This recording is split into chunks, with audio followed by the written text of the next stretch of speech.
Ladies and gents, welcome to Next Level Radio. I am your host, Colby Wortman, and our mission is to tackle the biggest questions in strength and conditioning, business, investing, and everything in between. We bring to you the best people in every sector so that you, the listener, can benefit and learn from the best in the biz. Whether that is S&C or business, you can rest assured you're getting the best knowledge available. All right, it's time we all grow up a little bit. Ditch the pre-workout. It's not 2007 anymore, and it's nothing like Jacked 3D. Ditch the shaker. You're not 4 years old, and you don't need a bottle anymore. And get yourself the best dippable pre-workout on the market. Each pouch is patriotically packed with 300 milligrams of caffeine and vitamins because shaker bottles suck. Send It Sups is the on-the-go solution for athletes, LEOs, firefighters, door kickers, and everybody in between. Head over to senditsups.com to get the best dippable pre-workout on the market, and we thank Send It Sups for being a sponsor of Next Level Radio. Next Level Radio continues to grow because of our listeners and our sponsors. Today we present to you Fat Fish Brewing, the official beer of Next Level Radio. Whether you're looking for a night out with family or smashing the best craft beers in the area, you will find it all at Fat Fish Brewing. Check out Fat Fish on Villard Street in Dickinson, or check them out on their website at fatfishbrewing.com. Life has an amazing way of coming full circle and bringing to you the people that you need in your life at that time. As a young whippersnapper, 4 monsters deep, just excited to tackle the day, I'm headed to my first strength and conditioning conference, and I hear about a company called Team Builder. Multiple coaches with experience with Team Builder and other platforms said the exact same thing. They said that you can get very similar products across different platforms. However, the thing that truly sets aside Team Builder and puts their product above anybody else's is their true and genuine customer service. As a customer for many years, both at the university setting and the private facility, I can tell you, Team Builder's customer service is absolutely second to none. Late night emails, programming issues, emergencies on my end are all resolved very, very quickly.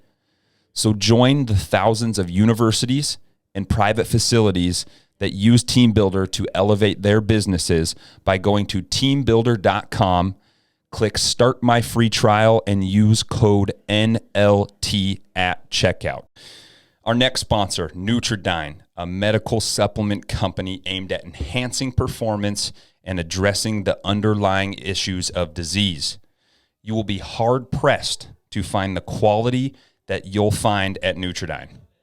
Listeners of this podcast get 20% off all supplements. Just go to @coach_Wortman and click the Nutridyne link in our bio. Keep up with us on Instagram @coach_Wortman, on our website, nl-training.com, or keep up with us on the next episode of Next Level Radio. Now sit back, relax, and take in the mind-melting knowledge of this episode. Ladies and gents, welcome to Next Level Radio. We have a special damn podcast today.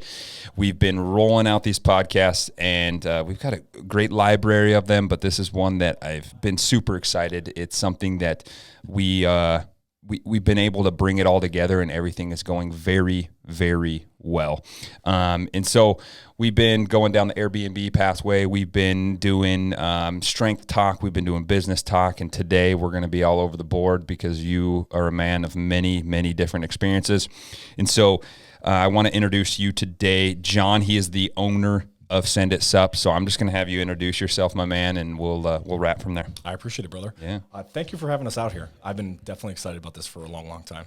It's a cool place, man. It's a cool place. Funny you say that. I've actually I have a little bit of experience living in North Dakota. Mm-hmm. I was actually stationed up here not too long ago, and I was just telling you that like being back here and seeing the people that are in this state, I think North Dakota gets a very, very bad rap for whatever reason, and it normally comes from people who aren't here.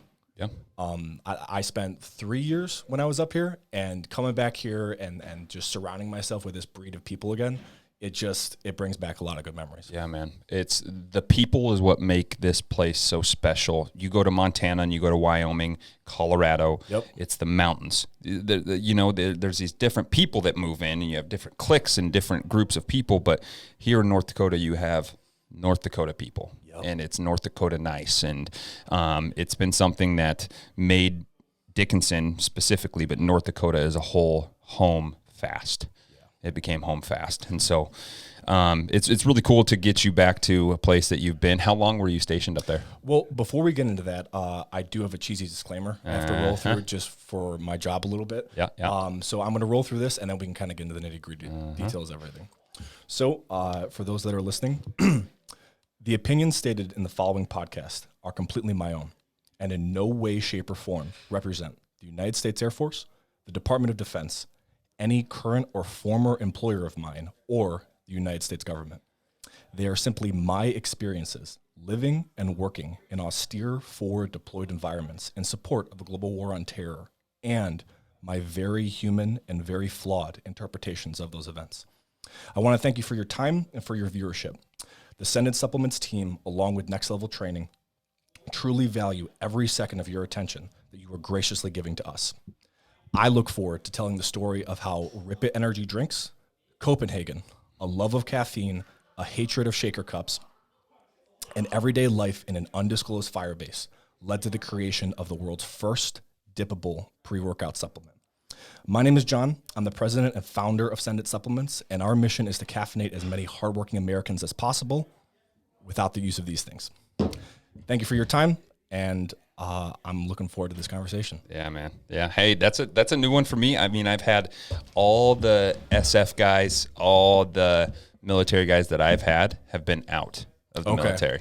So it's, and I know you're not in the traditional military still, but you have roots. And so that's a new one for me. I like it. Well, and I just want to totally clarify. I got out of the Air Force in 2019, so I've been out for a minute now.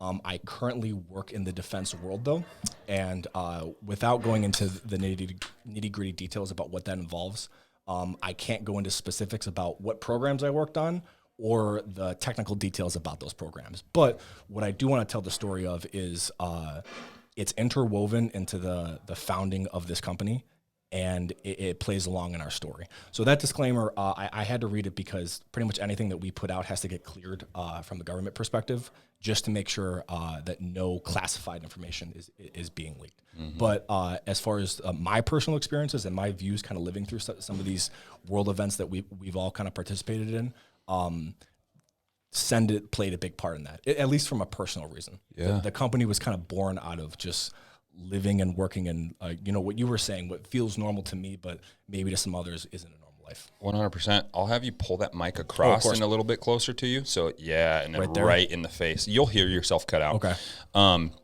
Man, I think you hit it on the head, and I just see it from outside perspective because your experiences have been your normal. You know, and I grew up in a very hard childhood, and that was normal for me until I met my wife, and she's like, dude, you've been going through some stuff that not a lot of people should go through, you know? So I think you have, I was telling you about some of the highlighted podcasts that I've done, some crazy drug smuggling, some Purple Heart guys and all that. And you're like, man, that's a crazy story. But I think your story is just as dynamic, and it's different in its own right, you know? So talking you up enough, it's a different in its own right. So I think you have a lot of things to do. And I told you my goal every single time I walk in here is, one, to extract as much as I can out of you, but two, be the stupidest person on the given topic. Well, that makes two of us. Yes, sir. Yes, sir. So how long were you in the Air Force, and how long were you up in the native woods of North Dakota? Well, I'll kind of start there. I think it's a really good starting point, and I think I'm going to crack open my beer. Fatfish, that one's their, like I was saying, that's their flagship. Not like a over-flavored really sugary beer. Yep. It just has some kick to it. It has really a good, like that. Yeah, man. You'll get to meet Tony, good dude. Okay. And so yeah, he was a Ranger. did big things, and then he started this brewery and has really gravitated towards military personnel and has just done really well, really, really well. That's so awesome to hear. He's a good dude. So yeah, you get to come back to North Dakota. How was your time in North Dakota prior? Well, I'll kind of start at the beginning. I always knew as a kid that I wanted to join the military. And a big part of that kind of came from the background of my family. I was kind of telling you, my mom is a first generation American, and just the story of how my grandparents got to America is nuts to me. You know, I get to eat Thanksgiving dinner with people who were war refugees in a previous life. Yeah. So the idea that this is a special place and that America is a place has given so much opportunity to so many people, I literally got to see that every time I ate Thanksgiving dinner. Yeah. So growing up, I knew I wanted to give back, and I knew that like I almost had an obligation to do it in a lot of ways. But along with that, when it came time to join the military, I wanted to talk to as many people that had been in the military previously, and I noticed a couple of things. All of them were kind of telling me to join the Air Force. And if you're smart, you do it. I heard that literally over and over again, even from guys that were. If it keeps moving, you can pull this mic down, maybe like that's the mic portion. So pull it like down the other way. Yeah, there you go. That should be better. Okay, that should be better. I kept hearing this story from vets a lot, and my mentality going into it was, I wanted to get as much out of them as they were going to get out of me. So when it came time to picking a branch, I noticed a couple of things. And I heard this story that one of the best recruiting tools that the Air Force has, they don't even use as a recruiting tool. And what I mean by that is, especially if you come into jobs that have a cyber background, just by nature of you working in that world, if you do it the right way, you can set your life up very, very well and have a very easy transition post-military career into the civilian world. That was something that was very interesting to me. I wanted to have my life get better post-military service than after. And unfortunately, like it's a trope in a lot of ways where guys almost take steps back leaving the military, depending on job and circumstance. And there's a lot of factors that play into that way, way more than whatever branch that you join. But I wanted to have every advantage that I could leaving the service. So the Air Force was very, very attractive for that reason. And along with that, I had a knack for computers. You know, I had always enjoyed tech stuff my entire life. So I took the ASVAB and did all right. Like I'm not going to, I'm not going to say I'm still not a great test taker, but I did all right, and I qualified for a job that's called a cyber transporter. A cyber transporter is a very Air Force-y way of saying network tech. We were trained on routers and switches and how to configure those devices. And just as a nerd PSA, when I say routers and switches, the picture that comes to a lot of people's minds is the modem that sits in the corner of your house. What we were trained on is called enterprise-grade networking. So what that is how to make computers talk and facilitate communication to one another on an enterprise level, meaning computers that like, you're talking about 50 to 100 computers at a time. So these devices, the routers, the switches, the wireless access points, those are all individualized devices that need to be configured a certain way. Versus the modem that's sitting in your corner of your house is kind of those three devices rolled into one. We were trained how to do that from a enterprise, in our case, base level. So we would make all of the computers on an Air Force base talk and share information with one another. That was a very interesting idea to me. So I signed that job, and I actually went to tech school, which is how the school that you go to in the Air Force to learn how to do your specific job, or your AFSC in our case. Gotcha. I was at Keesler Air Force Base in Biloxi, Mississippi. I spent 9 months down there. Really liked that. It was definitely, the analogy is like drinking through a fire hose is the term that they used a lot, just because it was so much information really, really quick. And then I made a decision that kind of changed my life without even thinking about it. And what I mean by that is, while you're in tech school, because you are very much government property, in the eyes of the Air Force, you're a social security number, what's called a skill code. So that at the time I was a 3 level, which means you basically have basic training, you have graduated tech school, and you have some sort of certifications or requirements that also come along with that job. On paper, everyone is the same. So when orders come out, if you're my buddy and you have orders to Minot and I have orders to Nellis Air Force Base, we can swap. Really? Because we're the same on paper. We have the same skill level. We're graduating at the same time. And in the eyes of the Air Force, we're interchangeable parts. Is that, I've never heard of that in other branches. That I can't speak to. Yeah. This was the one thing that I heard about in tech school. So I found a dude who was from Texas, and I had orders to Nellis Air Force Base and wanted no part in that. And he had orders to Grand Forks, North Dakota, and he wanted no part in that. So we both took our orders and marched down to the personnel center and swapped with one another. And it was one of those decisions. I literally made it because it was closer to home. I liked the cold a little more. And I just liked the idea of North Dakota compared to Nellis. Yeah. And along the way, what ended up happening is I met some of the most incredible people that I still talk to. And my life took a direction that I don't think I would have took if I went to Nellis Air Force Base. Yeah.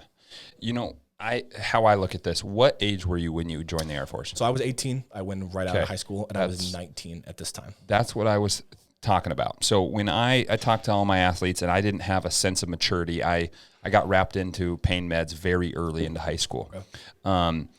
And I think in spite of what I was doing, I made it to play high-level college football. I was just talented, and I worked my fucking ass off. Yep.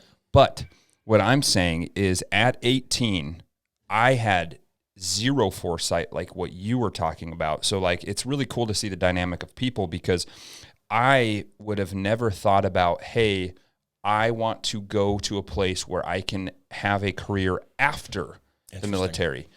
I would have been wrapped up in, I want to be a grunt and I have a job to do. And you know, we all know what that is. But it's really cool to see that you had the foresight to, hey, I need to have this apply. And maybe that was because you were standing on the shoulders of giants too. You were talking to these people like, hey, you want to have a good life afterwards, this is where you need to go, you know? Well, quite honestly, when I was 17, I was just as dumb. Mm-hmm. But I tried to be smart enough to realize when everyone else in my life was saying the same thing that they can't all be wrong. Exactly. And like, I really learned that lesson through my military career, but I remember hearing the same things when I was 17, just talking about it. And as much shit as the Air Force people get thrown at the Air Force. Rightfully so, by the way. Yeah, you know, it's everybody does it, but then everybody also says, if you want the best treatment, if you want the best civilian life, that's where you go. So it gets all the flack, but it also has the most applications outside. What I would also say too is anybody who was in the military and has a kid that's talking about joining the military or a son that's thinking about going in, they all recommend the Air Force. And everybody. I would recommend the exact same thing. Yeah. So if you had kids, that's where you would. Yep. Yeah. In a lot of ways. And like one of my most favorite quotes is from the great Jocko Willink. He said, you can want your kids to be a certain way, but they're going, discipline equals freedom. Equals freedom right there. You can want your kids to be a certain way, but they're going to be how they are. Yeah.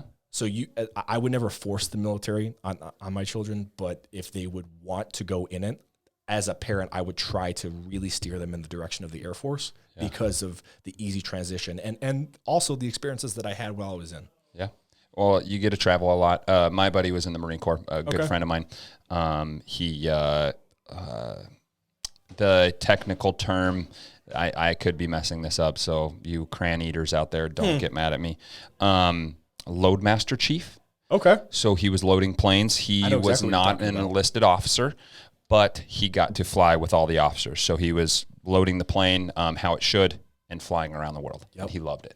Air crew is a great job. Oh, 100%, man. You get to travel all over the place. You know, and did you ever envision yourself like what you would have done? You said you played high school sports. Mm-hmm. You're obviously a big strapping dude. Did you see yourself anywhere else? What was the path if it wasn't the military? Honestly, I always knew I was going to serve in some capacity. Mm-hmm. I had thought about commissioning. I thought about doing the officer route for a minute. That's something I learned along the way, too, for anybody that's listening and considering the military. If you don't know if you're going to make it a 20-year career, I would highly, highly encourage enlisting first, just because the commitment is a lot shorter. For those that go the ROTC or even to like a service academy. Is it like a 6-year contract if you're an officer? When I was looking into it, I haven't looked at the numbers anytime soon. I think it's almost 8. So the guys will do 4 years active duty once they actually branch, which is where they actually get their job. And then I think they owe back an additional 4 years reserves as well. Gotcha. So like I would still be in the military and like just doing my 4 and pulling chalks is the Air Force expression or getting out of the military.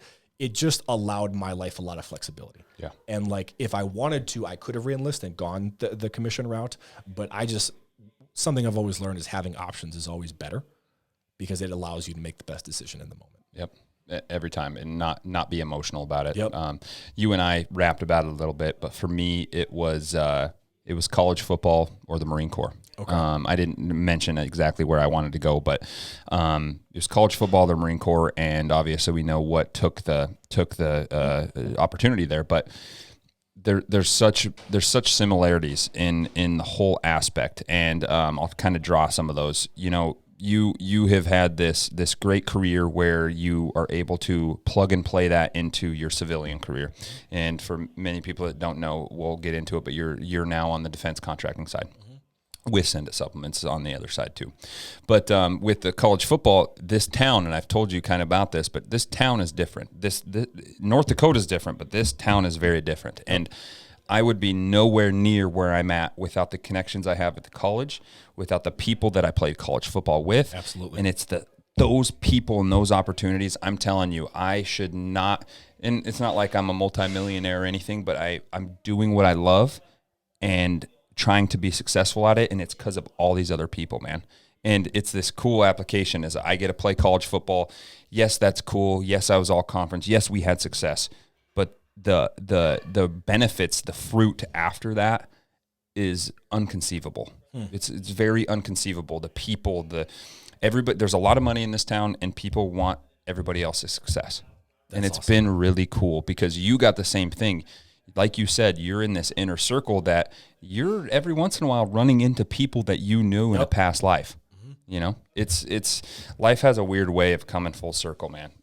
I was just telling you, like, you had reached out to us a little while ago because of Send It and how you thought it was a cool product. I really appreciate that. But it was crazy. Like, of all the gyms and of all the states, it was North Dakota that ended up reaching out to me. Here I am again. Oh man, it's crazy. It leads me into kind of what I was saying, that like, so I got in orders, or I swapped rather, for Grand Forks, and I spent 3 years up here. Okay. Over at the air base, excuse me.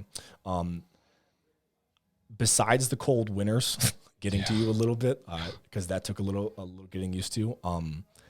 I loved the time that I was in. I got to travel a lot. I got to meet a lot of incredible people.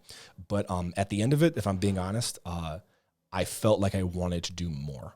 Like, okay, I had gone on a couple deployments when I was in the Air Force, but I'm going to steal a phrase from someone I worked with in a previous life who was also in kind of a similar job that I was in. He said, I felt as though that I was working at a hot airport, which is kind of the best way of describing it. Like, you definitely work very hard, and especially just because of my old job, I interacted with maintainers a lot. Maintainers in the Air Force especially. In the Army, the big separation is grunts and pogues. You'll hear that a lot, person other than grunt. Yep. The Air Force equivalent of that is you have flight line people. These are flyers, pilots, and maintainers, people who actually wrench on the jets, and what are referred to as nonners, non-sortie producing motherfuckers.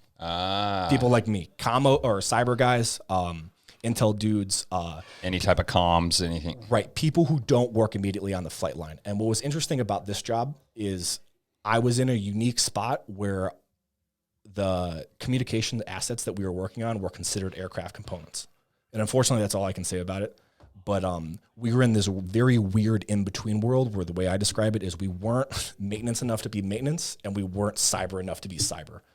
We were in this really weird in-between world. So I got into work with some of the actual maintainers, the wrench turners, to use the Air Force expression, excuse me. And when I say that, like, it felt like I was working at a hot airport, that in no way means that it was not hard or difficult. Because especially like the people who put jets up in the air really are the unsung heroes of the Air Force. And seeing that every day, it really, really hit home. Like, those guys in a very real way bleed for those jets. Like, in order to do a pre-flight and to keep birds like turning and going, it requires a very, very like hard-charging, hard-working American to make that happen. And I saw that firsthand, but I still wanted more. I wanted to go, like, I wanted a more intense deployment. I wanted to be deployed longer. And what I found about the military, and one of my least favorite parts about it, is you don't have a lot of control in your life. So like the deployment that I wanted to go on, unfortunately, it was not a part of my unit. Even if you want to go anywhere, I was telling you, you essentially have to work what's called a drug deal, where like your first sergeant knows the personnel manager at another base that you want to go to, and they work out some exchange. And if you're not buddies with him, you're kind of SOL. So what I love so much about getting out of the military and entering into this defense world is the control is placed much more in your life. So the only jobs that I was kind of applying to were those that were in the Middle East region. I wanted more than anything to go to Afghanistan specifically. It was my mission.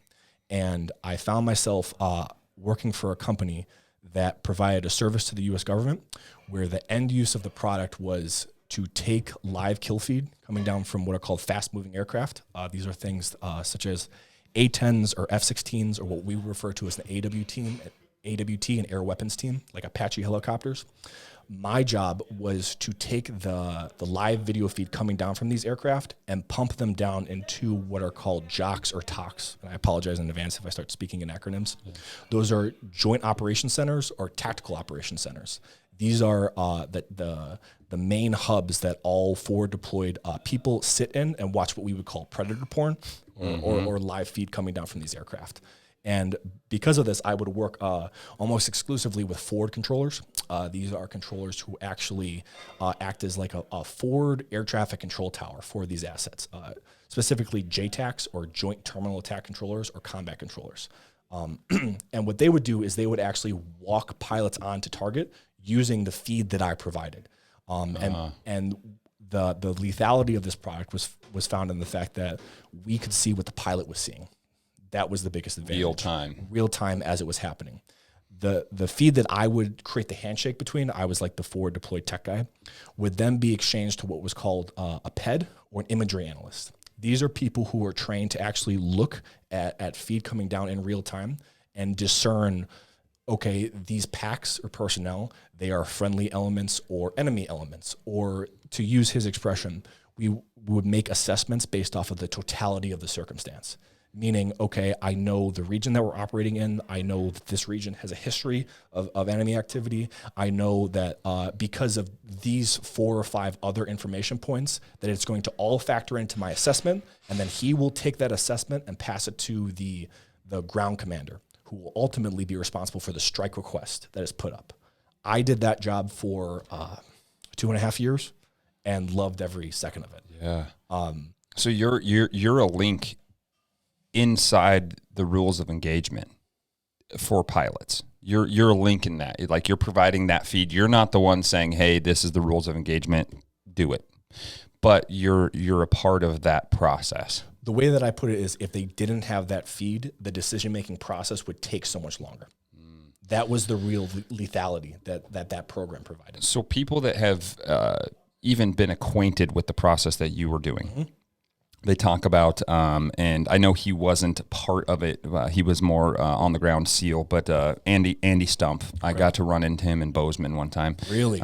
Again, my cousin Lance. It's stupid. It's his connections are stupid. But they talk about the disconnection from reality, and as much as you can talk about this, the disconnection from reality of you seeing these live feeds and this decentralization of, or desensitization rather, of seeing these kill feeds, seeing these all the time, these predator porn.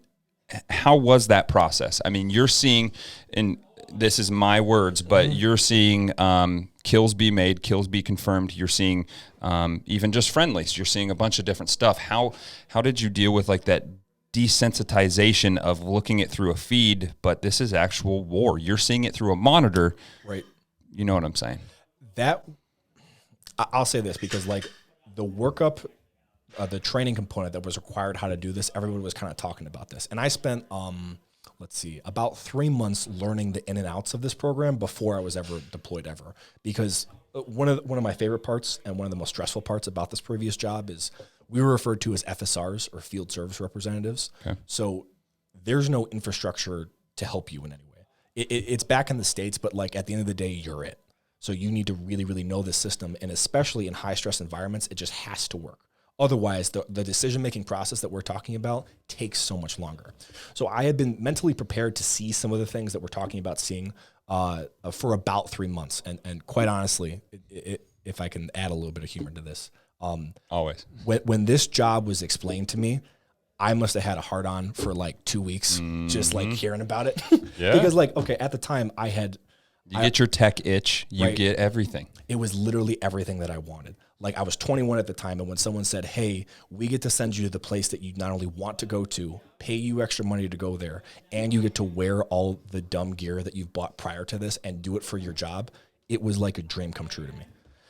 But to answer your question, I still remember the first time even when it wasn't just like there were no targets being struck, just like getting connection with a real-time aircraft that's actually flying through Afghanistan through our equipment that we'd only been doing in theory, and then seeing it happen in real time, that was magical. Yeah. Just from the tech component of it.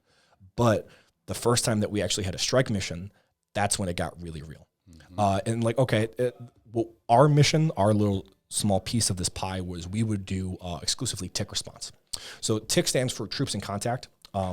At this point in the war, because this was prior to the Afghan withdrawal, we were almost exclusively supporting the ANA elements. This is the Afghanistan National Army that unfortunately is not in existence anymore because of the Taliban takeover.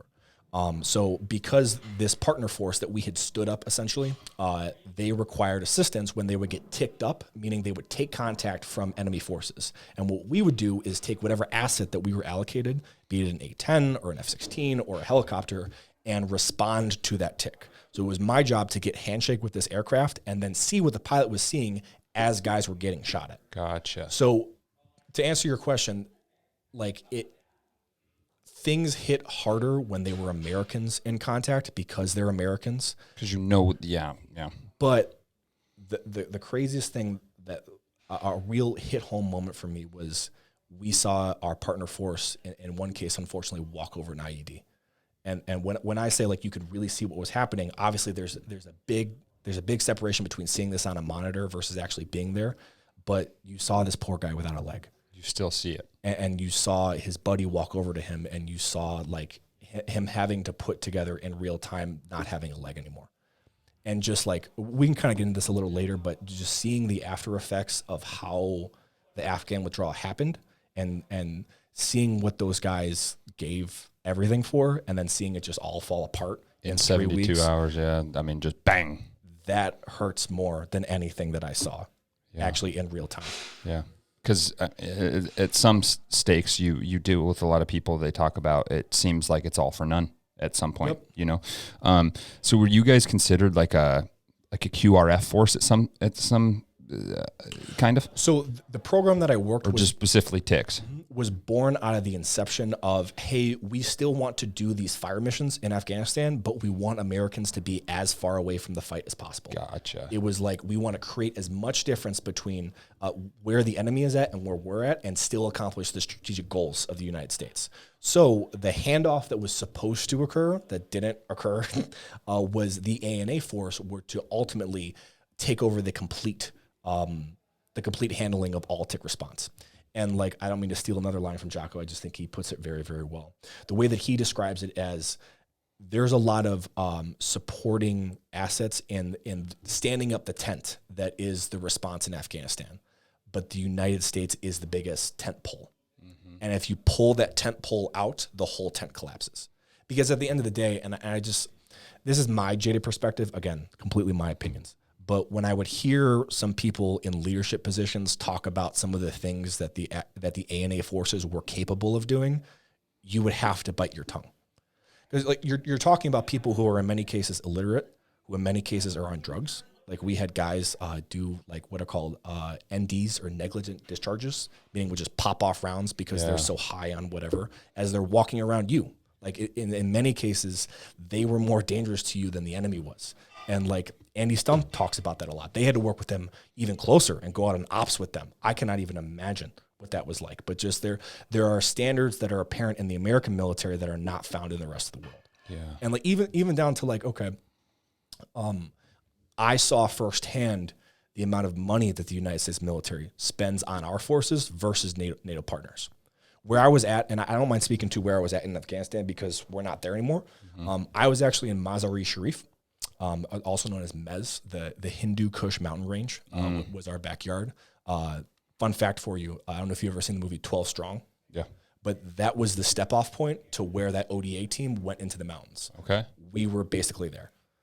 Their step off point where they actually went out and hopped on horses and tried to track down everybody, we lived at the bottom of that mountain range. Really? It was kind of cool being a part of history. Yeah. There was that Netflix documentary, it was up in the Cushes, the actual footage of the war going on, and it took over. I'll think of it as we're going. Okay. But it's up in the Hindu Kush. It's a really cool, it starts with a J, really cool documentary that actually put you in that feed and seeing what's going on. And it's people that are actually in the military look at it as very real instead of Hollywood. You know, it's really cool. One question I had for you, if you can answer it as much as your ability allows. You said that we're trying to create as much space as we can from American soldiers to the threat. Yep. We know that this time is coming, and how we've evolved with technology. How far are we? Or is it going to be a near future of complete unmanned air fighting? You know what I'm saying? Question. What's our capabilities? Well, I would say this. If you look at the funding allocation of the Air Force versus some of the other branches, we're much smaller, but we get an equal part of the pie. Because as warfare advances, it leans in the direction of technology. But I will say this. One of the expressions is, especially in my previous job, was it's safe until it's not. Yeah. Like, okay, I'll say, like, the whole goal of the program was to keep guys as far away from the fight as possible.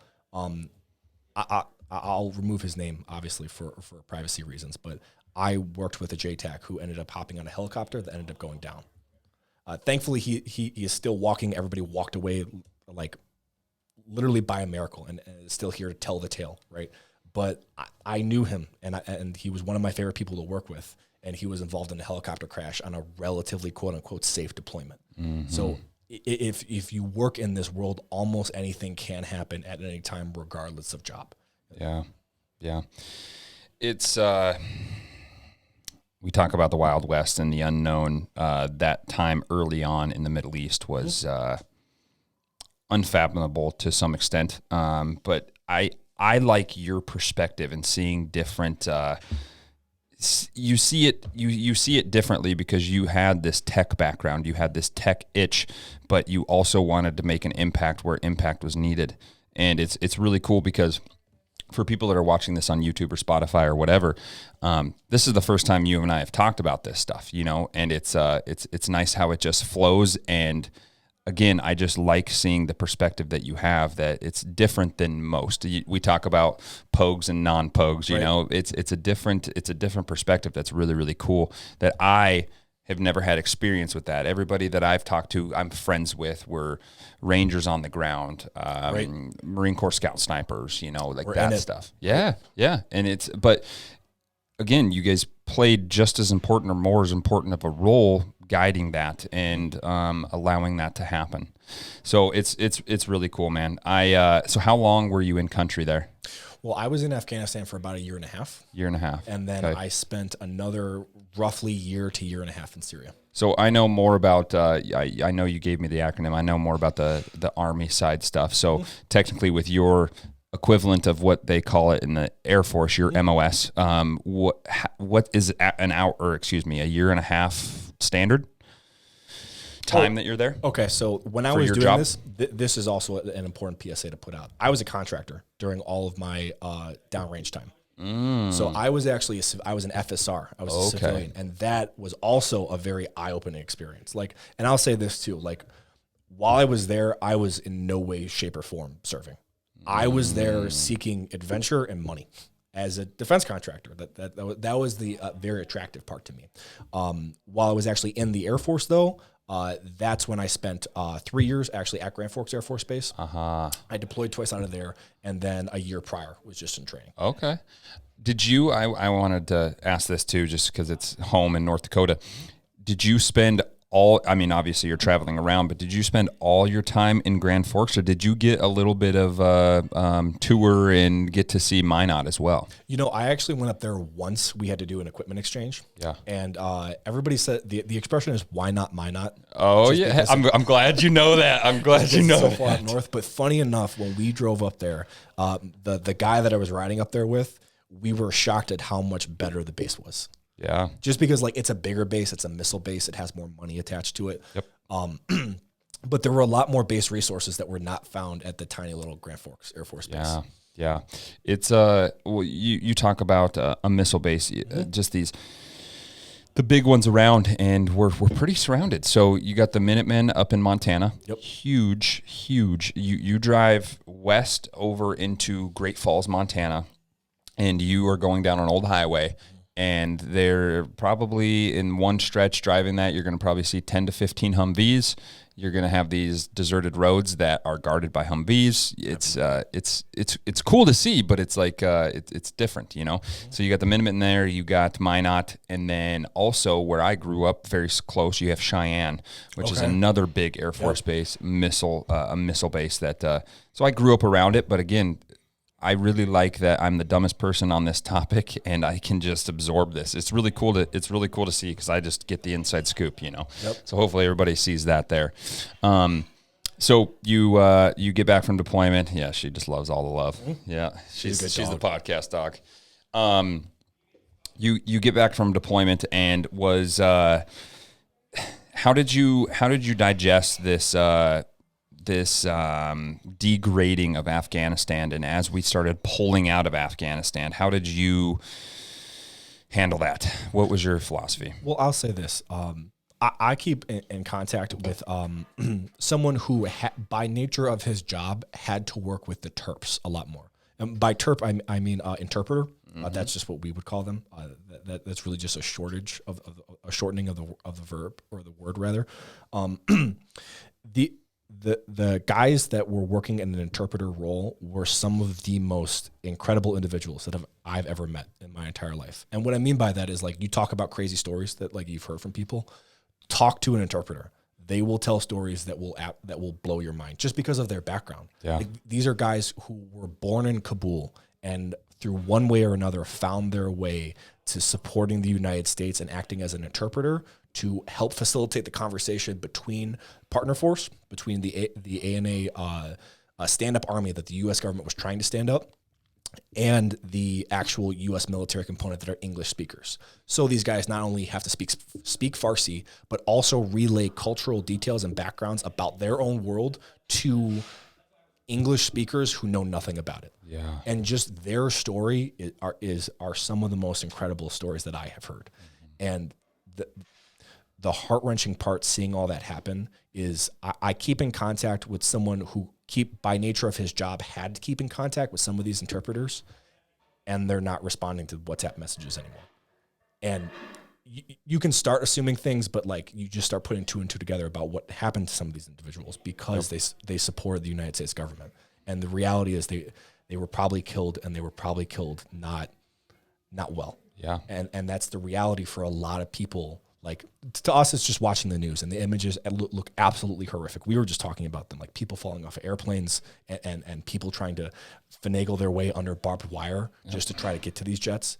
Throwing their kids over fences. I have heard people who have been there, and they say the news reels don't do it justice, and I believe every word of it. Yeah. And just, like, having, like, personal relations with or just having some sort of working relationship with these guys, and just, like, seeing how much they gave to the United States, and just to see it all fall apart in front of them, that was the most gut-wrenching part. Yeah, for sure. It was sloppy.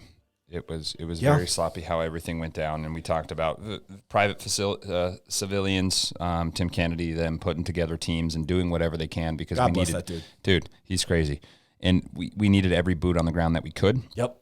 But again, me being outside of this, seeing it from a very skewed media source, it's again, I know it doesn't do it justice, but I haven't even heard those stories. You know, it's something that will never live down until, I mean, every empire that has tried to go in there has not been successful. I heard something, and I don't know how true this is, but it makes a lot of sense to me.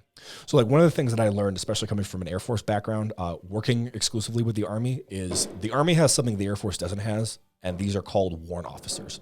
Warrant officers, so like in every military branch, you have enlisted men and then the commissioned officer community. In some branches, like the Army, you have this almost in-between force that act, in the Army's case, as like SMEs or subject matter experts. That's what warrant officers are. They don't have troops underneath them, but they're guys who know their job almost exclusively well. And the nickname that they kind of have is the Mafia, because they're like, no one can really tell them what to do. They're officers, but they're not, and they're enlisted guys, but they're not. And to all the warrants out there, I know I'm butchering that. This is just coming from an outsider looking in at this perspective. Yeah. One of the things that I learned is some memes that were online kind of comparing what was happening is the shots that were coming out of Kabul looked almost exactly like the pictures that were coming out of the fall of Saigon during the Vietnam War. The photos were almost like mirror images of one another. I had heard that the same tail number of Chinook that airlifted the final refugees or people or American personnel off of the embassy in Saigon was the exact same tail number of Chinook that was used to pick up personnel from the embassy in Kabul. And what I think is happening, this is just my conspiracy tinfoil hat moment, is some warrant out there somewhere made a point quietly. He was saying history is literally repeating itself, and we're doing the exact same thing that our fathers and our grandfathers did 40 years ago. Damn. And they did it in the most warrant officer way. I had never heard of that. All my family that have been in the military, they have the similar perspective, right? They knew they were going to serve. They wanted to serve. They had a burning desire to serve. And now they have kids. Yep. And specifically my cousin Lance will say, this is not how it should be. I should not fight a war, have a son, and have to send him to the same one, you know? Yep. And he has a burning passion about that, where he knows the military saved his life. He knows it set him up for success. He knows all these things, but he has a very hard dilemma to send a son to the same war he fought, because he fought it for a reason, so his son wouldn't have to. I believe it. It's crazy, but we talked about the military-industrial complex that has to run. It's attached at the deepest roots of our capitalism. It is our capitalism. You know, we go through these bang and bust cycles. I'm a big investor. I invest in real estate and stocks and all this stuff, and it's cyclical, and we have to have it. You know, and so at some instance, we get to where we are now geopolitically, and we see that this cycle could repeat. We hope it doesn't, but it definitely could repeat. Well, like that's a very interesting point, and just at least me seeing the military-industrial complex from the inside, it's given me some insight into what I believe it actually is. Because it is no secret. Like there are companies that are for-profit institutions, and we all know the ones, Raytheon, L3, Northrop Grumman, Boeing, that sell products to the United States government. And I think sometimes Lockheed Martin. Yeah. Right, that's another big name. I think it's very easy to make, a YouTube video about how conspiracy theories are woven into that. A better way I think of looking at it is the United States government, and specifically the United States military, has strategic goals that are not found of other nations. And what I mean by that is, like, we're the only nation, for example, at least used to be the only nation, for example, that have military bases outside of our borders. The reach of the American empire is further expanding than any other nation today. And because of that, tenfold. You need infrastructure and manpower and money to keep this running.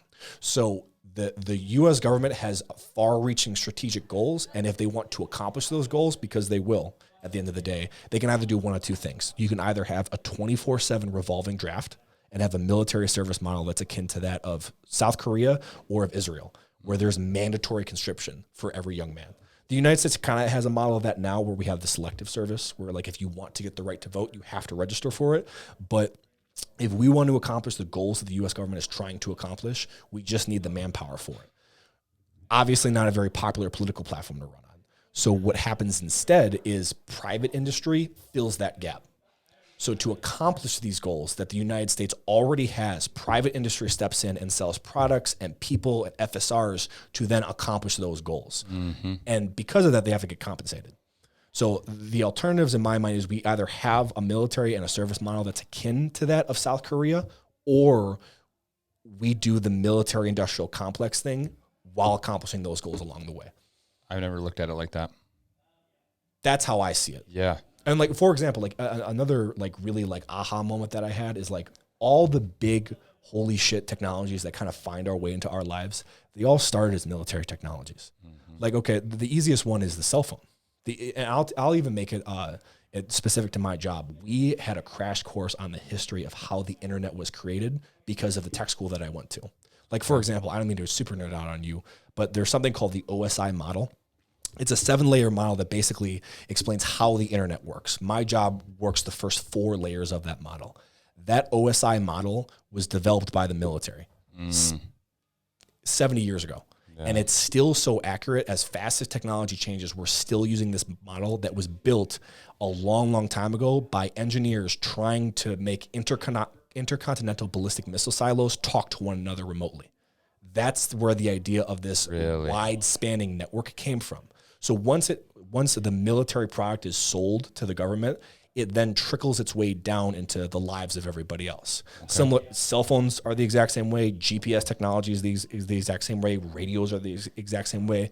The people who need these technologies first are the people that are trying to keep everybody safe, obviously, whose lives are in danger. Once that goal is then facilitated, it then kind of makes its way into the civilian world. And just by the civilian world being the civilian world, it happens quicker, faster, cheaper, all the good stuff. Yep. And it's that revolving door. That's why we can innovate so fast, because we have private companies in there. My family that was in the military, he was in the Navy specifically, and how he said it, how it works if it's platoon wide, if it's any type of size of group wide, you guys have a budget every year, and if you don't use that budget, this is that military industrial complex to some extent. If you don't use it, you lose it. And say you have $100,000 and you use 99, you have 99 next year. Yep. So it's this use it or lose it model that it's capitalism at its finest, and it just keeps on revolving. And it's very interesting to see from an outside perspective, because I didn't know that at that point. I did not know that, and there's a lot of money woven into it. But that's the reason why we're the best in the world. Sure. And we can really do the things that we can. You know, it's cool to see. And with you getting into Send It, you're running capitalism at its finest as well, you know. So first off, let's with Send It, just kind of how this got conceived. I was scrolling through Instagram or whatever, and I saw I didn't even see an ad at that point. I just saw your guys' profile, and I loved the idea, and it just fit so well. I have athletes, LEOs, military, all these different people, and I just loved the idea of it.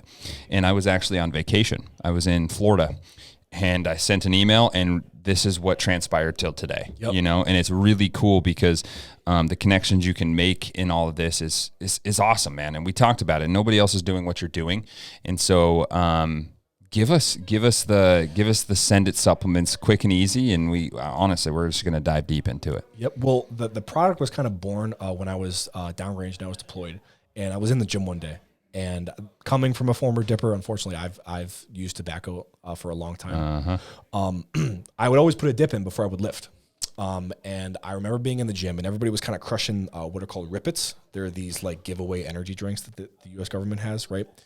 And everybody was literally like using Rippets like crazy, and they were trying to quit dip at the same time. So I was like, there has to be some sort of dippable caffeine something that facilitates this goal, that kind of combines these two worlds together. And I started Googling around, and there wasn't. So I kind of had a light bulb moment. I was like, oh, this is exactly what I need to do. And ever since then, we've been having crazy growth. I found my way on a podcast. And the whole benefit of the actual product itself is the motto of the company is Shaker Cups Suck. You don't need to use a shaker cup to consume Send It. They come in individual caffeine-packed pouches that you literally put in your lip, similar to dip. And because of what are called mucous membranes, you have them in your nose and your mouth. It's also why cocaine works as well as it does. There's a quicker absorption system in the body that puts the caffeine found in these pouches directly into your bloodstream. So the way that I put it is we're hijacking that delivery system, but instead of using something that's horrible for your body, we're putting caffeine into your body. Yeah. It's something that I saw and I knew this is awesome. It's something that I can get behind. I would use, my athletes use, everybody else would use, and it's come out of a good way. Something that's inherently negative with chewing tobacco, right. Putting a spin on that and marketing it to the people that it'll take off. And how has your growth been, man? Because I get this snapshot, right? I see this Instagram thing and it's something that's a positive of mine and a negative of mine. But when I have an idea or I think a partnership can work, I waste zero time. I'm like, I just got to send an email. Let's just do it. What's the worst you can say? What's the worst John can say? And he's going to tell me no. Because when I first started this podcast, I got to the point where I was like, nobody of huge status is going to approach me and say, hey, I want to be on Next Level Radio. And so I started making a list of A-listers. And I started reaching out to your Conor McGregors, your Aaron Donalds, you're just crazy people, because what's the worst that can happen? They're not going to read it or they're going to say no. And you're in the exact same spot that you were at the beginning. 100%. And so I'm really glad that I am as fast reacting with it, because this has been something that I really appreciate. And I look up to you, what you've done. So how has that growth been? First off, I don't think that's a bad thing at all. I think there's something really to be said about just putting things out into the universe and seeing what happens. Yeah. This was the exact same idea. But to answer your question, the company was started in 2020. What I saw happening at the time was we had all of these small businesses being closed down. And something that I think still doesn't get enough attention, that still kind of upsets me, is there were certain multi-billion-dollar companies that were deemed as essential businesses, but lots of other businesses that were in many cases ran by immigrants or people who just got to this country that were deemed as non-essential. Before you keep going, we almost lost our gym because of it. Yep. We opened up 3 months before the pandemic started. We had 3 profitable months. We paid our employees, and then we had 2 full months of zero. It was like that. Well, luckily enough, we were able to do it, but there's a lot of people that weren't as lucky as we were. Right. So. And they're just people trying the exact same thing we're trying to do: chase the American dream, build something. And they were told literally for the first time ever, no, you can't do that. Mm-hmm. So this was an answer to that. We're like, hey, if small businesses are shutting down and Amazon keeps getting bigger, not that there's anything wrong with that, but we want something to come back. We want to put something out into the noise of this just to move the needle, what I believe is maybe an inch in the right direction. Yeah. So the company was created in 2020. We worked for about a year developing a formula and trying to really, the harder struggle was building an infrastructure to actually make what you see in front of you now, because this didn't exist. This is pre-workout in a form factor that haven't found anywhere else. And because of that, none of the logistics or infrastructure or machines to do this existed. We basically had to build it. Yeah. And what that meant is me from a deployed environment on my laptop and with like a nipper phone where you heard every other word, was trying to build a company. And I hobbled together something that we have now since outgrown, but quite honestly, our biggest bottleneck right now is just production. For people who spend any time on the site, they always know we're out of product. Yep. And that's a very good problem to have. I'm very thankful we have that problem. It's just I'm tired of having it. Yeah. So we're trying to fix production and scale and grow to see how far we can push this. And what I think is going to happen, what I'm betting on long term, is if we keep on not compromising on our morals and what made this product so special in the first place, that once we get those infrastructure pieces in place, that it will keep growing in the direction that we want it to go in. And I'm just going to keep pouring my own personal money into it until it gets to that point. And you're creating a whole new manufacturing means. Mm-hmm. You mentioned it, and I didn't even think about it, but there's manufacturing avenues to make a powder in a bottle. Absolutely. But there is not to actually at mass 8 per can, right? Or 8 per can and hundreds of thousands of cans. There's not a model for that. Nope. And so I think as you guys grow, yes, you guys are the only ones doing it, but you're opening up some new manufacturing that is very positive. It's very good, but it's also a growing pain, mm-hmm. And I never thought about that. It's obviously, again, we talked about it. Everybody wants to get into business, or everybody wants to be a police officer until they find out that you aren't kicking down doors all the time. You're doing paperwork. Until you start doing business things. Yes. And So it's been really cool to see the dynamic and see behind the scenes on what you've done. And starting off, I guess I probably know this answer, but what was that hardest growing pain that you had to deal with early on? Honestly, we're still dealing with it. And it's just this production problem we're trying to fix. And the reason why I think it's moving in the direction that it is you talked about a negative trait that you had that you're trying to transform into a positive trait. One of mine is stubbornness. If I have my mind set on something, I'm going to do it. And that has worked in my favor and it has not worked in my favor. And I'm really trying to hone that only in the positive direction. Yeah. But one of the things that came about because of it was so all these companies that would make pre-workouts, I would literally call them. I must have had 70 phone calls with hundreds of manufacturers about trying to do this. And I heard the same answer over and over and over again. Great idea, but I don't have any of the equipment, infrastructure, manpower, or training to do any of that. Good luck. Yeah. So I had hobbled together a production mechanism just out of stubbornness because I believed in this product so much, and I knew if I could just crack the nut of trying to put powder in a pouch, which sounds easy until you start trying to do it. Yeah. What I have learned along the way from especially being a very small business owner is you wear a lot of hats. Yeah. I wear the hat of social media manager, president, manufacturing specialist, marketer. Yeah. And the reason why I love this work so much is because you learn so much quicker.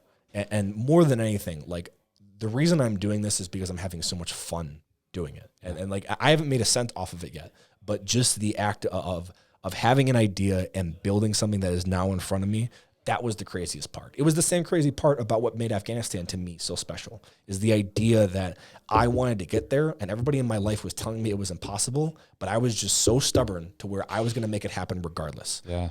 This is the same thing to me. I think at the start, every business, you have to wear all these many different hats. Yep.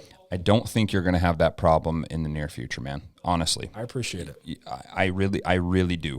If I have any pivotal part, I hope that I can just push this out to as many people as I know. But also, I really do think that you're going to get to the point where you're going to get to do what you're best at, and it's going to help take care of itself. Once all this back work's done, once doing it in your garage or whatever, like once that is done, I think the idea is so genuine, and I think the idea is so revolutionary that will take care of itself. I think you see that too. Mm-hmm. I think you really do see that. It's something that I never thought about, but we talked about right off the bat, naturally almost, you're marketing to a very specific individual. And who is that? Oh, military law enforcement. Yep. Military law enforcement, but it has so many different applications that I didn't think about. Yeah, I thought about rodeo. Yeah, I thought about athletes. But you're trying to crack the code into a pretty big industry of gaming. Yep.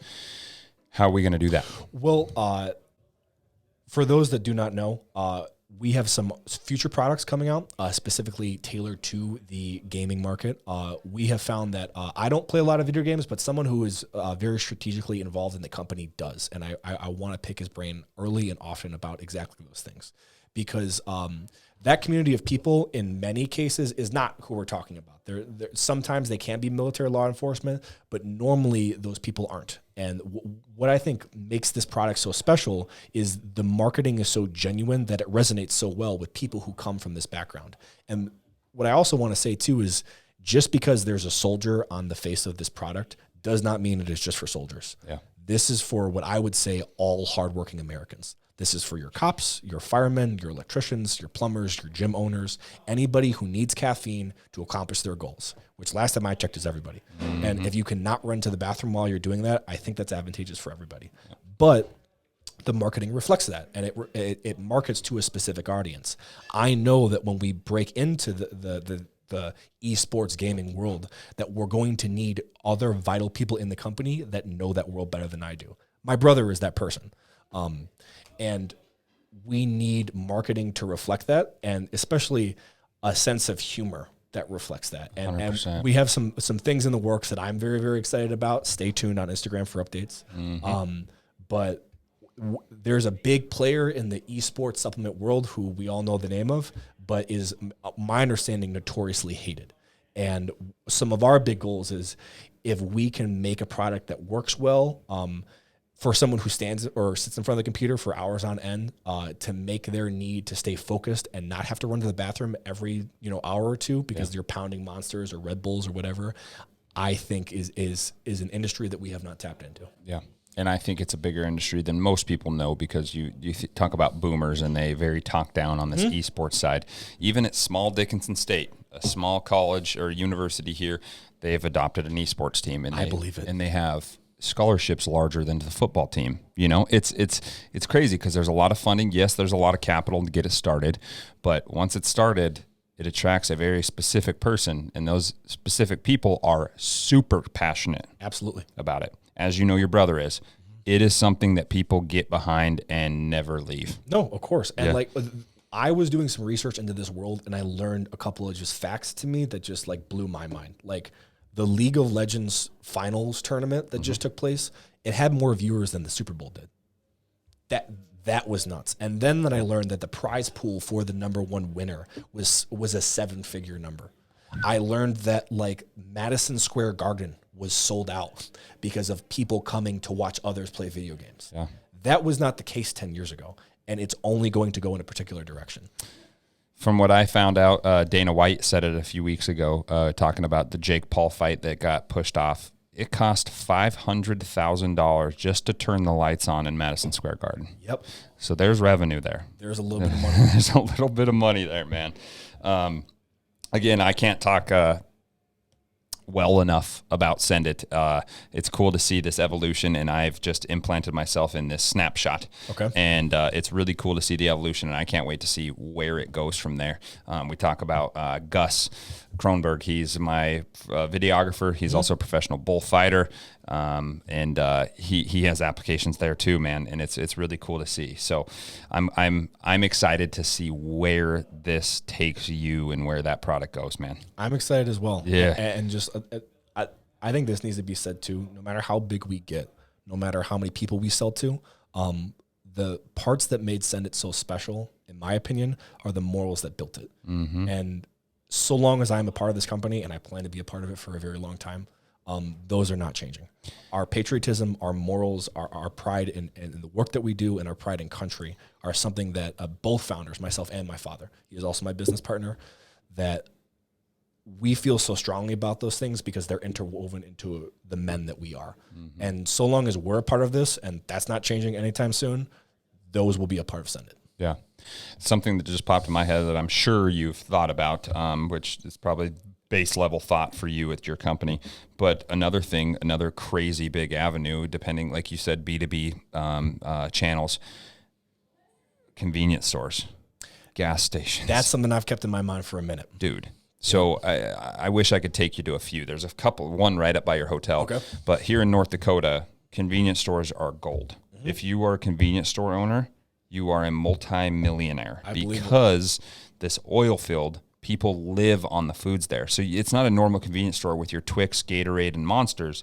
This is a full luncheon, a full dinner. There's breakfast. It's a mall. Mm-hmm. You go up to Williston. Yeah, it's a small grocery store. You go up to Williston, and these are huge hubs. Make 4 times the size of my gym. It's a crazy, crazy world that this could easily be put in there, because oil field application, these people need to be on at all times, and that's something that could easily be implanted there. They're Americans who work hard. 100% hard-working Americans. We kind of wanted to rap about it a little bit because I want to see a more inside perspective, because I have my jaded, uninformed perspective at some points too, but we're in a very, very sticky, but somewhere we've been before, but we're in a very weird geopolitical landscape. Yep. With what we're doing right now in supporting Ukraine, NATO backing Russia up to their front door, and a few different things. How do you see this craziness playing out? What's going on? It doesn't put a good taste in my mouth, to answer your question specifically. The saddest part in all of it, besides all the human suffering and loss that happens from the innocent people that are getting killed as we speak right now, is things that we thought were unthinkable 5 years ago are reality today. And you keep seeing this theme over and over again, whether it's pandemics or whether it's geopolitical forces. Worlds that we thought were not possible are reality now. So a term specifically what we're talking about is Pax Americana. Pax Americana is the idea that post-World War II, countries don't invade other countries in conquest of territorial gain because of the far expansion reach and power of the American military. We have seen that is not the case anymore. We are now living in a world where near peer threats, not third world countries, are now invading other countries seeking territorial gain, not because they got attacked or not because there were other more justifiable reasons, but simply because they had something and I want to take it. And the part that makes me the most sad is that America does not have the influence to stop that from happening even in the first place. 20 years ago, we did. And the power dynamic has changed so much that now that these what the term is near peer threats can act in this way.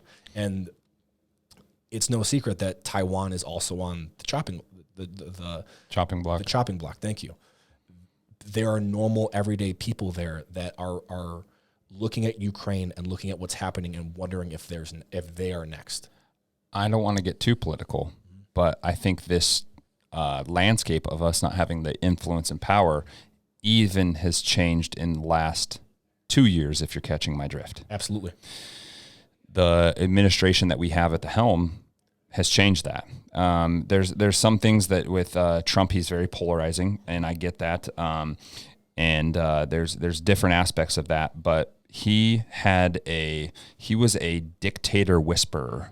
Okay. He had relationships with these people, and he was able to keep these people at bay very well. And now we have a switching of administration, no matter how you feel about it. We have a switching of administration and a weakening of what we thought was the most powerful thing in the world, the United States government and the United States as a whole. And they look at us in possibly a different light. You don't want to mess with a barking dog, but they look at us in a different light. This didn't happen 4 years ago, 6 years ago. This happened now. And it was strategic. Putin had a very strategic mindset, as he put that. And as much as you can poke a bear, it does wake up. And we don't necessarily want that, but it's also part of our culture, as we talked about. So I don't know where this goes, but within the last week, we've had an escalation. And we've had a serious escalation where they've put nuclear power back on the table, and it's something that is a 100% trigger that NATO will get involved, as they say. So I just don't know where it goes. Well, what I think the smoking gun in this is like, one thing that I have learned from like not only traveling the world through the military, but also personal travel, like I make it a point to go to places that I've never been to because it gives me so much more perspective about how special this place is. Yeah. Like recently I got back from Taiwan Thailand. Yeah. And I've heard nothing but amazing things about Thailand. Dude, I heard so many crazy stories. I just had to go to figure it out. Yeah. Like I just heard so many crazy stories from guys who had went in the military, and I just had to go for myself to think if they were even remotely true. And when I got there, the stories did not do them justice. So I just wanted to go. But every time that I travel, like I find that the reach of the American empire is even more than I understood as a person who grew up in America. Like a funny little story. I spent time in Misawa, Japan. And when I was in Misawa, in a mall, I heard Japanese people singing along to the Taylor Swift song, Shake It Off. And they knew the words better than I did.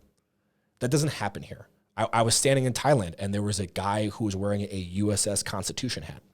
And if you think about the numbers of it, like China has hats and they have T-shirts. Wouldn't it make just more economical sense if they were wearing their hand-me-down T-shirts? They weren't. They were wearing ours.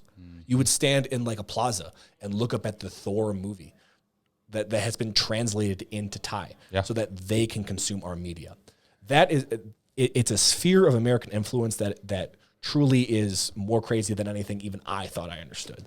But the point that I was trying to make, the smoking gun in all of this is that like the dictators we're talking about, they're in positions of leadership for not 4-year election cycles, but decades at a time. Yes, sir. So when we're talking about these big overarching plans that include invading other countries or the shifting of world powers, they can really make bets on the decade level or the half-century level versus us that's thinking 4-year election cycles. Yeah. So if I'm a dictator in this position and I have to choose one moment and one particular time to execute on a plan that I've thought about for 20 years, it's very interesting that it's happening now and not 4 years ago.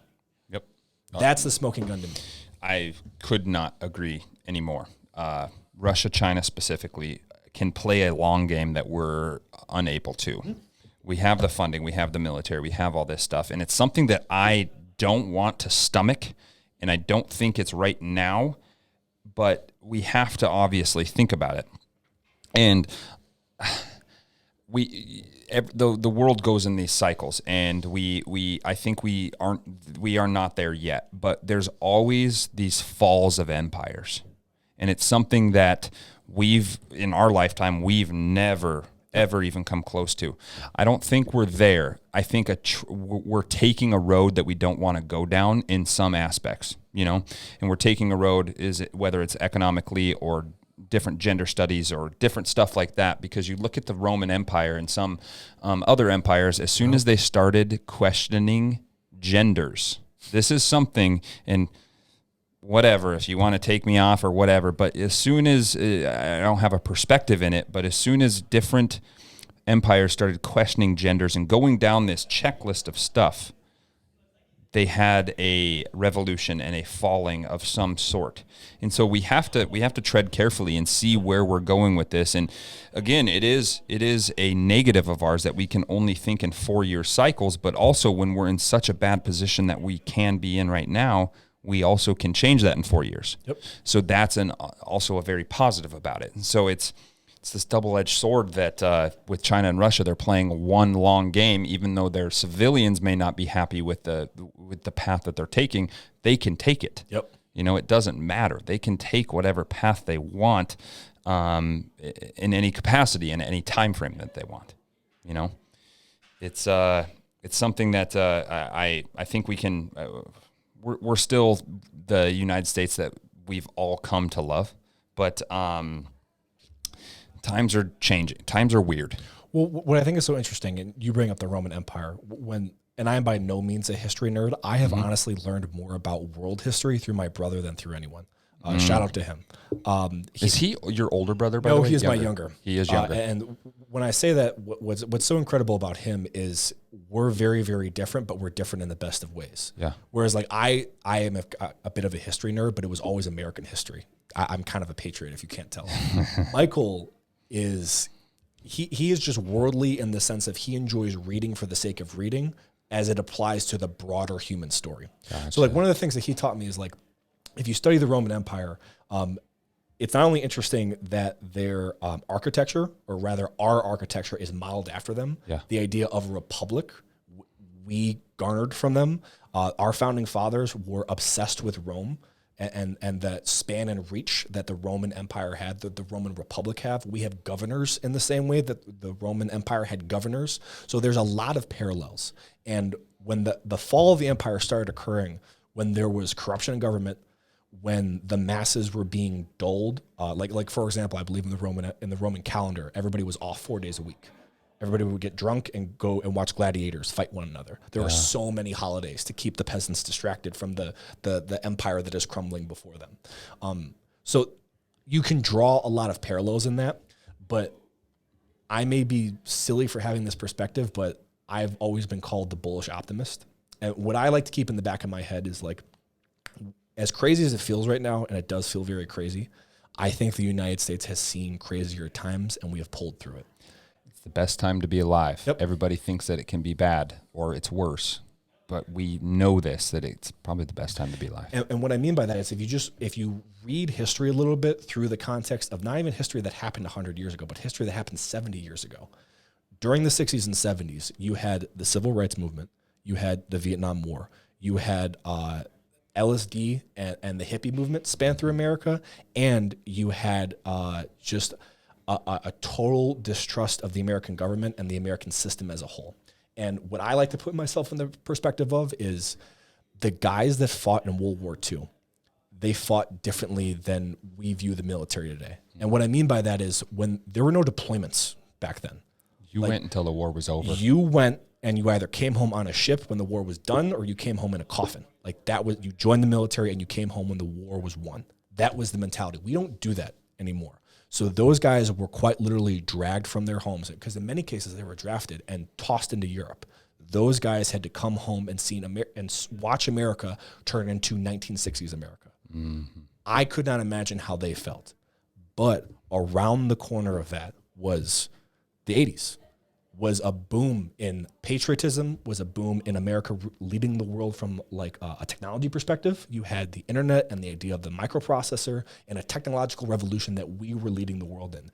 You had a cultural boom. The best the best movies that I still watch, in my opinion, came out of the 80s and 90s. Yeah. American Hollywood influence still is nuts in a way that other industries aren't. Like, okay, through traveling the world, you learn of Bollywood. Like other nations are literally copying the names of the things that we are doing because of what happened post-World War II. That's how much influence we have. And you're talking about a time where like the president literally got on a helicopter and flew away from everybody because of craziness that was happening. So I like to keep in the back of my head, like, yes, it feels nuts right now. And yes, the world is changing at a very advanced, rapid pace that I don't think we've ever seen before. I just think we're in it right now. And it feels crazier. But if you read history, America has pulled through tougher storms before, and I put faith in the fact that we're going to pull through this one. So you look at it more as a perspective of hard men make easy times, easy times, that cyclical cycle. And I believe that, and I look at that, and this is just a phase that we're going through in a bigger picture scope.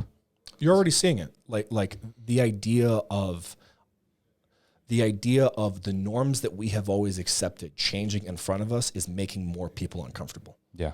Down to the Ukraine situation. Like everybody kind of woke up and go, we're invading other countries now. I thought we don't do this as a world anymore.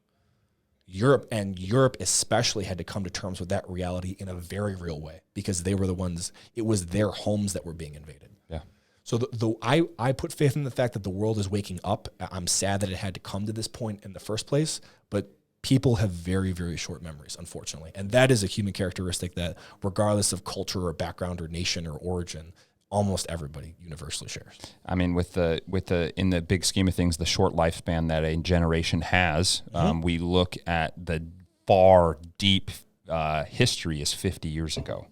And 50 years ago till now, the United States is unrecognizable. Mm-hmm.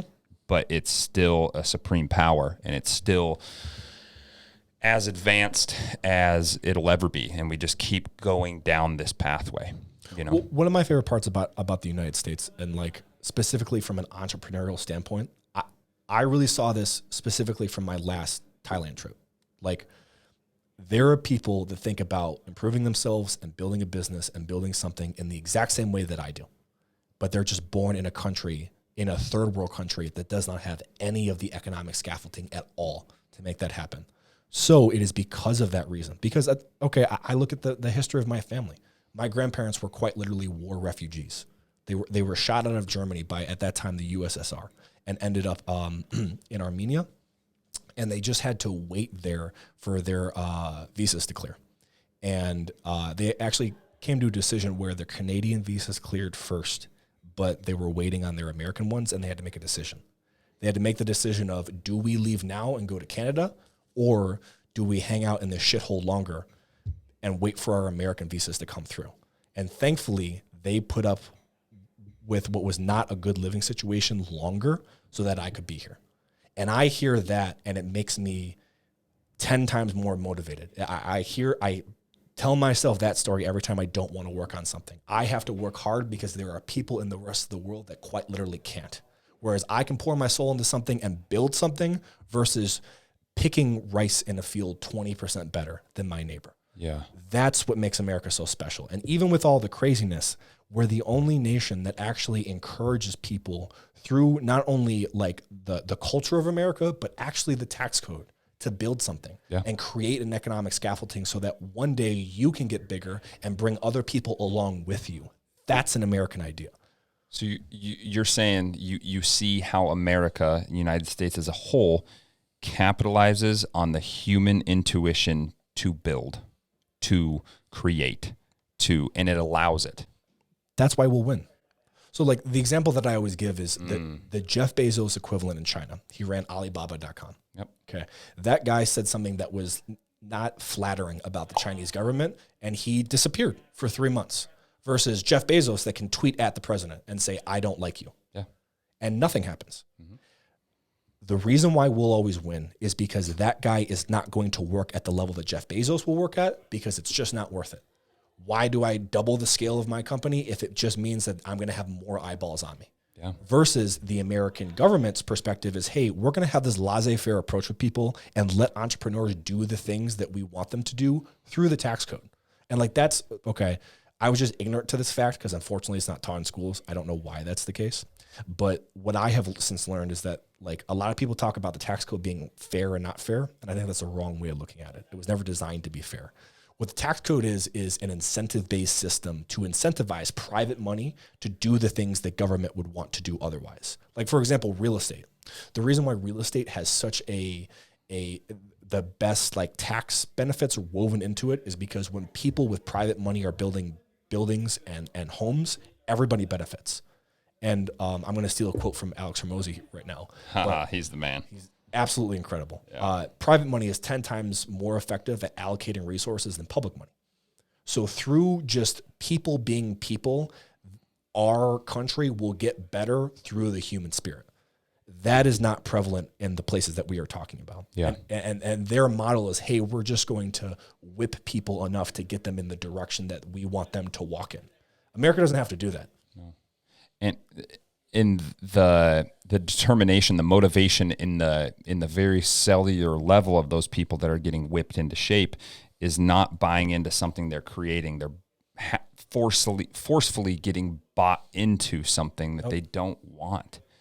I resonate with that perspective because it's not who has the better military, who has the better technology, who has this. It's at the human spirit and the human experience. It's about what we have woven into us. At the end of the day, this country bets on people, and people will win.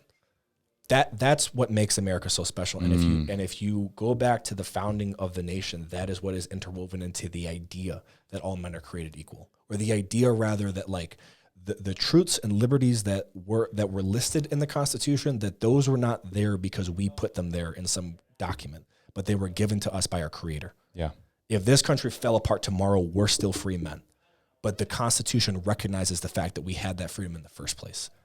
That's a revolutionary idea. That's an idea that men believed in so much they picked up their muskets and went to war with the biggest empire in the history of mankind to fight and die over. Yeah.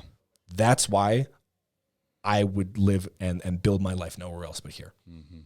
Having been all over the world. This place is the best. I think that's why you have that perspective, is being able to see all that stuff. I mean, I've been to all over Europe. That's about it outside of the country. I mean, Mexico, Canada. I mean, we're in Diet Canada right now in North Dakota. So that's a good way of putting it. Yes. But I think that's why you have that perspective, and I think it's very healthy. And I think it bleeds into Send It. It bleeds into a lot of things. Just the morals behind the company and what you guys do and what you guys hold true to is woven all the way through the human biology and the human experience, being able to build something without restriction. Yep. And instead of looking at the tax code as a burden, it's something you do because we need to do it. You better learn it. Yep. Or the IRS is coming knocking because they got 83,000 more employees this year, baby. Oh, man, I don't know how that's going to go. But so wrapping up, and you can answer this in twofold or you can answer it as an individual question. What do you want if it's the legacy of John or if it's the legacy of Send It? What's that legacy that you want to leave people with? That's a very good question. I would say... I think it's deeper. I think it's deep. If there's anything that I've learned, it's that you should do the things that you want to do regardless of what others are saying. And I'm going to point to a hero of mine. Arnold Schwarzenegger is one of these men, and just to hear his story and some of the things that he has done in life, it inspires me. That guy heard no over and over again about moving to America and becoming a champion and then becoming a movie star in a language he didn't even speak and then becoming ultimately a governor of a state that he was not born in. Yeah. That's about as American as it gets.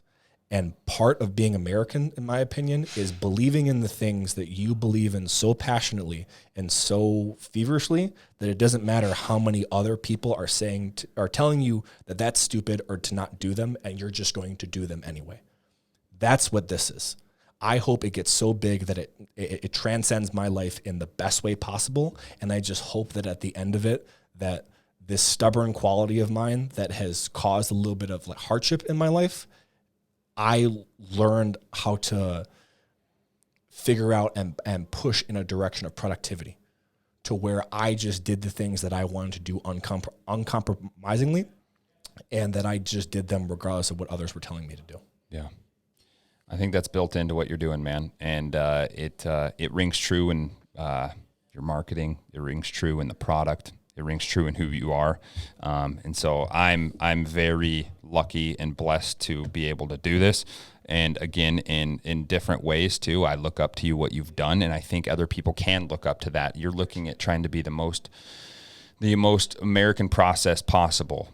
Your parents, your grandparents, first generation immigrants in here. You're trying to build something from the ground up that can revolutionize your life, but also revolutionize and caffeinate the lives of so many different people. Yep. And build, and this is on the side, build the innovation that America is built on through 300 milligrams of patriotically packed caffeine. Damn straight. You know what I'm saying? So, man, we just hit just under 2 hours. Did we really? Yes, sir. Wow. Yes, it's like this. It's it gone. Does not feel like 2 hours. Yes, sir. So I can't say how much I appreciate you and flying out here and having this. It's been awesome. Where can people reach you, my man? www.senditsubs.com. Simple, easy, yep. Right there. So you guys get a hold of some of this product. Hope you guys enjoy it. And that is another episode of Next Level Radio. Have a good one, brother. Thanks, Kobe.